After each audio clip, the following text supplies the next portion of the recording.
કોંગ્રેસના નેતા હીરા જોટવા જ્યારે અત્યારે જેલમાં છે ત્યારે તેમના સમર્થનમાં એક રેલી યોજાઈ મનરેગા કૌભાંડના આરોપમાં ભરૂચ પોલીસે તેમની ધરપકડ કરી છે। તેવામાં જૂનાગઢમાં કોંગ્રેસ અને સામાજિક આગેવાનો હીરા જોટવાના સમર્થનમાં રેલી કાઢી અને કલેક્ટરને આવેદનપત્ર આપ્યું। રાજકીય કિન્નાખોરી રાખીને હીરા જોટવાની ધરપકડ કરાઈ હોવાનો પણ આરોપ લાગ્યો। અઢારે સમાજના લોકોની લાગણી છે, એની હૃદયની વેદના છે કે ગુનો કર્યો હોય તો સજા કરવાની તૈયારી અમે પણ એમાં નથી રોકવાના ને રોકી પણ ન શકાય ન્યાયની પ્રક્રિયામાં।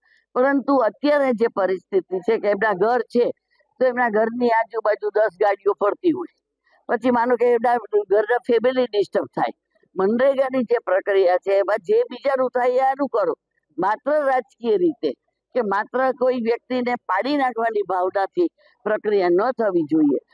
ક્યારેય પણ એનું ડાયરેક્ટ ઇન્વોલ્વમેન્ટ છે પણ નહીં, એટલે જો ભાજપમાં વહી જાય તો વાંધો આ એક જ મુદ્દાના લઈ અને હીરાભાઈને ઈરાદાપૂર્વક ભાજપ સરકારે કિન્નાખોરીના અધિકારીનો ઉપયોગ કરી અને એવા પ્રયાસ કર્યા છે કે તમે ભાજપમાં વહી આવો ને કે તમારે જેલમાં રહ્યો।